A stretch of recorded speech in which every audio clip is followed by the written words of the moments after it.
Initiative, as we know it in D&D and other games that use the same format, has been a long-standing staple and has been memed to death over the years.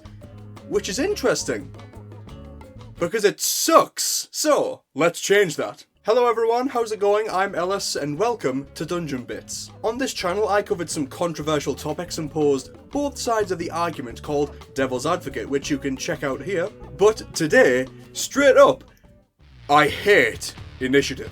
But let me clarify, I don't hate combat orders. A combat order in a tactical combat role-playing game is essential. You can't play chess properly if one player takes 3 turns in a row while the other guy eats all the pawns. So, let me say what's positive about initiative.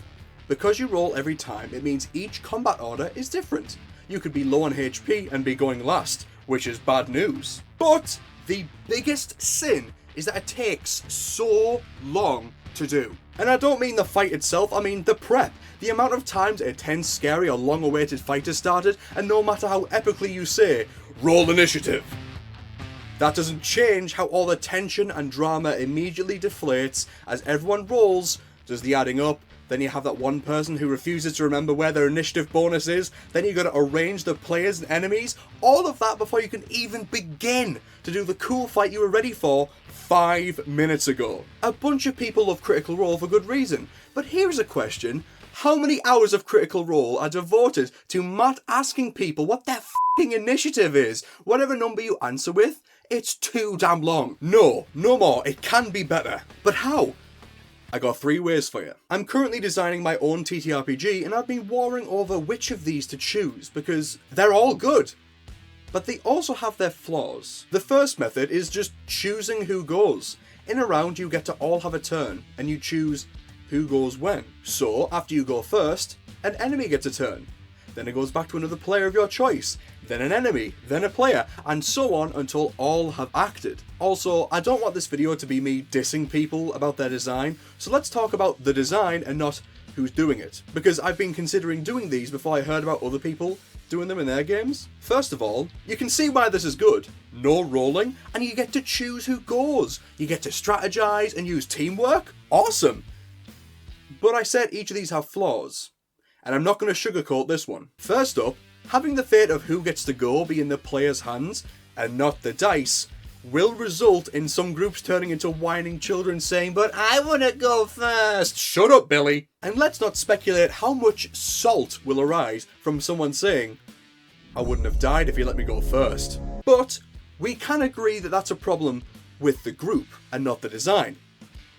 So here's a design flaw. In Goblin Quest, you do this very thing. You each get to roll on your turn and choose when you take your turn, and when you have all acted, the round refreshes. But I've seen people play this and get confused as to who has gone, and who is yet to go, or just straight up make mistakes that they didn't realise. And this is in a game where you only do one thing, roll a single d6. In Goblin Quest, you don't have a character sheet full of actions, reactions, spells, and whatever items you have, and you still get confused. I tried having each player put a card in when they'd acted and take it back when we've all acted.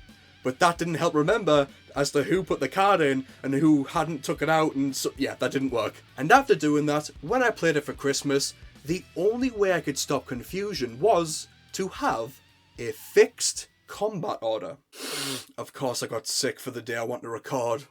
Fixed combat orders like D&D happen after you roll a dice. So what if there was no rolling and there was a set order and it was the same every time? Well, let's start with the flaws. People may not like how every combat, Jeff always goes first. Even if Jeff is playing a rogue and he goes first nearly every time anyway. And for a long time I was sure I was going to use this method in my game. Your character gets a fixed number based on a stat or an ability, then the GM would simply list you from highest to lowest, then when a fight happens, they just slot the enemies with their scores into that order. Like, let's say you have Jeff, Bob and Billy, and because of their numbers, that's the order they go in. Jeff, Bob, Billy. Jeff has a number of 10 and Bob has a number of 6. Then a goblin with a number of 8 is fought. So plain and simply, the order becomes Jeff, the goblin, then Bob, then the other guy. This means you can get into combat way quicker than D&D Initiative with only a little bit of tweaking before the fight. It's a bit more rigid, but it makes those with high numbers feel good about acting first, and it cuts out all the confusion. And just before I move on, really quick, I just want to mention that Tabletop is a fantastic use case for if you play online. You see, if you have friends that are across the pond and you still want to play D&D or other games, but you still want to have maps instead of just theatre of the mind, you can use a VTT, like Tabletop, to have not only the maps, the enemies, and all the amazing features in the VTT, but you can also have initiatives be tracked in there to make it just a bit more easier than rolling it and writing it all down at the table and all that confusion. You can even use these initiatives in Tabletop way easier than normal initiative. But what if you just wanted to keep it super simple and make it feel like you're all in this together? How about the players all acting, then all the enemies acting? 2 turns, if you will. This comes in many forms. I was going to do this alongside the combat orders, so the enemy or players would go first in their turn, and as to when you go in that turn depended on your number. Simple. But people also like the method where all the players go and act at the same time. So the bard gets to plan around when the fighter uses an attack so they can add their inspiration tactically. It sounds super cool, and I've seen loads of videos saying how cool it is. But you know what they never talk about? The big stinking glaring issue that it carries, and I'm not going to keep you in the dark about it. You're getting the whole thing. People talk a big game about it, but consider this. Have you ever actually used it? Because whoever goes first has a massive advantage. It's frankly insane. And before you call me out, I ran with this to test it many times in the context of my game and D&D. And good lord, the hobgoblin army approaches. Let's see who goes first. Ah, it's the players, nice. Well, the wizard just fireballed them all, killing most of them, then the fighter used their many attacks and surges to finish them off, and then any stragglers were easily taken out by the cleric. Or, the enemies went first. Well, they dived at the wizard, knocking him down. Then they used whole person on the cleric, so they can't heal the wizard.